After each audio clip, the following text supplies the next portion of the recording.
العزت نے نبی کونین صلی اللہ تعالیٰ علیہ وسلم کا سچا خلیفہ بنا کر کے اللہ اکبر کبیرہ قوم کے سامنے کھڑا کر دیا. حضرت صدیق اکبر اسلام کے پہلے خلیفہ, نبی کی شریعت کی, نبی کی سیرت کی وہ شمع جلائی کہ آج تک روشن ہے اور لوگ اس کی روشنی میں ہدایت پا رہے ہیں.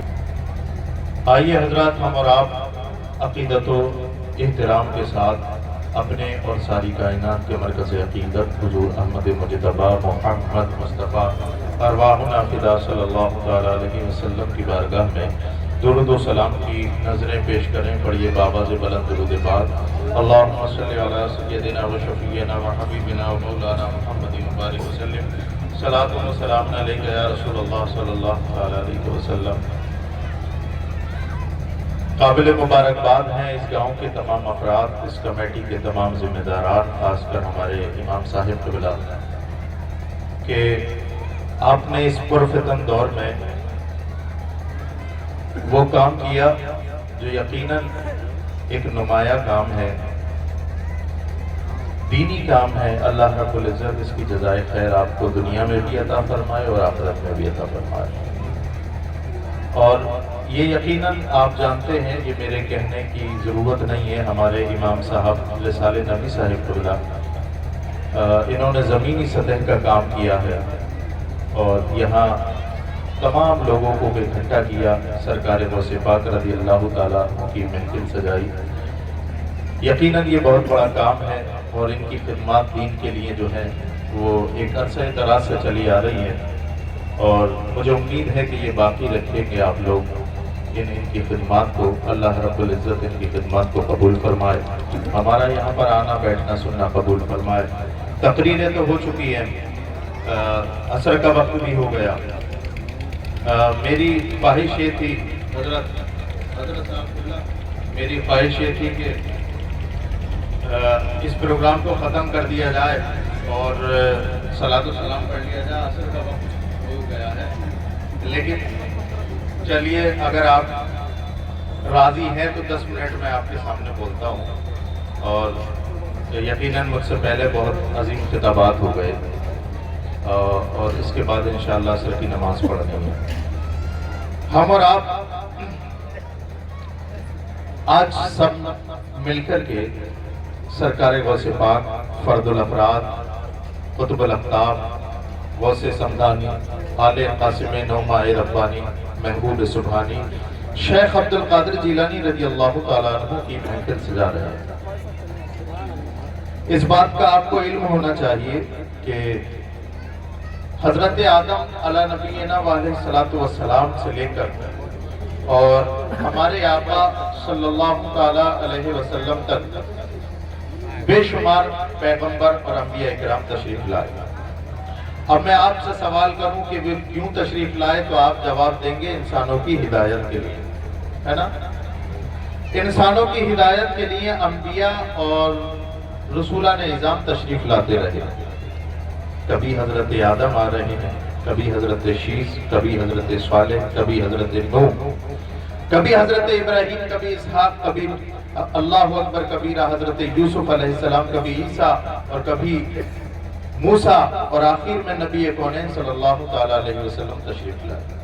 اب آپ سے ایک سوال اور پھر اس کا جواب اور اپنی بات پر. یہ تو جانتے ہیں کہ انبیاء اکرام رسولان اعظام اس دنیا میں تشریف لائے انسانوں کی ہدایت کے لیے, اور یہ بات بھی ہمارے عقیدے سے وابستہ ہے کہ نبی کونین صلی اللہ تعالیٰ علیہ وسلم آخری نبی ہیں, ان کے بعد کوئی نبی نہیں ہے. اب ذرا جتنے پڑھے لکھے لوگ ہیں سینے پہ ہاتھ رکھیں اور میری بات کو اپنے ذہن میں نہیں بلکہ دل میں اتاریں کہ حضرت آدم سے لے کر حضرت نبی کونین صلی اللہ تعالیٰ علیہ وسلم تک تمام انبیاء اکرام انسانوں کی ہدایت کے لیے آئے. اور یہ بات بھی طے ہے کہ اب آمنہ کے لال کے بعد کوئی نبی نہیں آئے گا. جب آمنہ کا لال اس دنیا میں تشریف لایا تو پھر یہ سند ہو گئی کہ اب کوئی بھی نبی نہیں آئے گا. تو ذرا غوث اعظم کے دیوانوں ذرا یہ بتاؤ کہ نبی تو نہیں آئیں گے, نبی آتے تھے ہدایت کے لیے, کیا گارنٹی ہے کہ لوگ اب بگڑیں گے نہیں؟ کیا گارنٹی ہے کہ لوگ اللہ کا راستہ چھوڑیں گے نہیں؟ شیطان تو ابھی زندہ ہے اور قیامت تک رہے گا، لوگوں کو بہکاتا رہے گا۔ اے مولا، انبیاء کا سلسلہ کیوں ختم کیا؟ انبیاء تو انسانوں کی ہدایت کے لیے آتے تھے۔ اے مولا، اگر انبیاء کا سلسلہ ختم ہوا تو اس شیطان سے بچانے کے لیے ہمارا انتظام کیا ہے؟ تو آؤ گنبد خضرا پہ چلتے ہیں، اپنے آخری نبی سے پوچھتے ہیں، یا رسول اللہ آپ آخری نبی ہو، آپ کے بعد کوئی دنیا میں نہیں آنے والا نبی، لیکن یا رسول اللہ یہ شیطان تو بہکائے گا، نماز پڑھنے سے روکے گا، زنا کے اڈے آباد کرائے گا، شراب خانے آباد کرائے گا، بے نمازی بنائے گا، ماں باپ کا گستاخ بنائے گا، سیدھی راہ سے بھٹکائے گا، صراط مستقیم پر بیٹھ کر کے ہمیں دوسرے راستے پر ڈالے گا۔ یا رسول اللہ ہماری ہدایت کا کیا انتظام ہے؟ تو گنبد خضرا سے آواز آ رہی ہے، کیا آواز آ رہی ہے؟ سرکار ارشاد فرماتے ہیں، ان اللہ یبعث لہذہ الامہ علی راس کل مئۃ صلۃ من یجدد لہا دینہا۔ او میرے غلاموں، گھبرانے کی ضرورت نہیں ہے، جب جب شیطان بہکائے گا،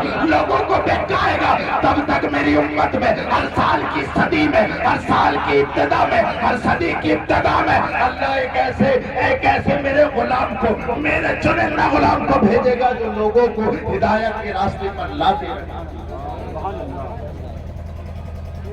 اے بھائی یہ بتاؤ، دو چادروں کے دیوانوں سمجھ میں آئی بات؟ اب یہ آپ جو آ گئے ہیں، یقیناً آپ کی محبت ہے، لیکن میری آپ سے گزارش ہے کہ بیٹھے رہو، یہ نذرانے وغیرہ بعد میں دے دینا، 10 منٹ کی گفتگو ہے۔ حالانکہ بزرگ فرماتے ہیں کہ منع نہ کرے، سما نہ کرے، جمع نہ کرے، لیکن میں یہاں پہ بات رک کے کہوں گا، جو سید ریحان کے نصیب میں ہے وہ جنیٹا بھی پہنچ جائے گا۔ آپ بیٹھے رہیں، بس کچھ دیر کی بات اور ہے، آپ اب اٹھ کے مت آئیے گا، اگر آپ کو مصافحہ کرنا ہے بعد میں کر لیں، لیکن میری بات سنیں گے؟ یا رسول اللہ انتظام کیا ہے ہمارے سیدھے راستے پر؟ ہمیں جو بھٹک رہے ہیں ہمیں سیدھے راستے پر لانے کا انتظام کیا ہے؟ تو آمنہ کے لال نے فرمایا نا، ان اللہ یبعث لہذہ الامہ علی راس کل مئۃ سنۃ من یجدد لہا دینہا۔ اللہ رب العزت میری امت میں ایسے اشخاص پیدا کرے گا، وہ نبی تو نہیں ہوں گے، لیکن رسول تو نہیں ہوں گے، نہ نبی ہوں گے نہ رسول ہوں گے، لیکن کام انبیاء والا کریں گے۔ جب جب قوم بھٹکے گی، ان کو اللہ اکبر کبیرہ رسول اللہ کی امت کے علماء، اصفیاء، اولیاء اکرام اللہ رب العزت اس جماعت میں پیدا کرتا رہے گا۔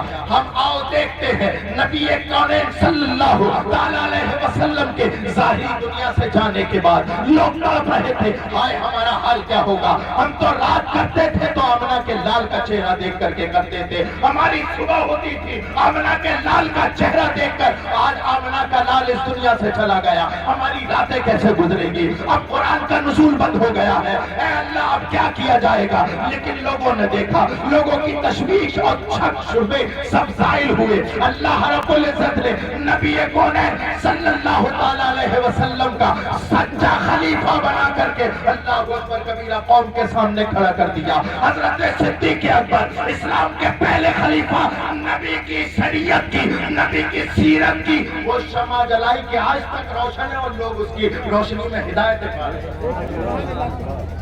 اب میں اس موضوع کو لمبا نہیں کروں گا، چونکہ 10 منٹ کا ٹائم دیا تھا مجھے، اور بلکہ میں نے لیا تھا۔ حضرت تو کہہ رہے ہیں کہ آپ کرتے رہے، لیکن نماز کا بھی خیال ہے۔ اب میں بالکل ڈائریکٹ وہیں آتا ہوں جس کے لیے میں یہاں بیٹھا ہوں۔ لوگوں مہینے گزرے، نبی کونین صلی اللہ تعالی علیہ وسلم کے وصال کے بعد مہینے گزرے، مہینے سالوں میں گزرے، 1 سال گزرا، 2 سال، 1 صدی گزری، دوسری صدی گزری، چلتے چلتے چلتے چلتے ہر صدی کی ابتدا میں کوئی نہ کوئی اللہ والا آتا اور لوگوں کو بھٹکے ہوئے راستے سے اللہ اکبر کبیرہ نکال کر کے جنت کے راستے پر رکھ دیتا تھا۔ لیکن ہم نے اپنی آنکھوں سے اللہ اللہ اکبر تاریخ کے جھروکے سے دیکھا 5ویں صدی ہجری کا آخر ہے، لوگ رافضیت کی طرف مائل ہو رہے ہیں، لوگ خارجیت اور ناصبیت کی طرف مائل ہو رہے ہیں، لوگ اللہ اکبر کبیرہ زمانے کو خدا سمجھ رہے ہیں، نمازوں سے دور ہو رہے ہیں، شراب خانوں کے اڈے آباد کر رہے ہیں، زنا کے اڈے آباد کر رہے ہیں، ماں باپ کی توہین کر رہے ہیں۔ اللہ اکبر کبیرہ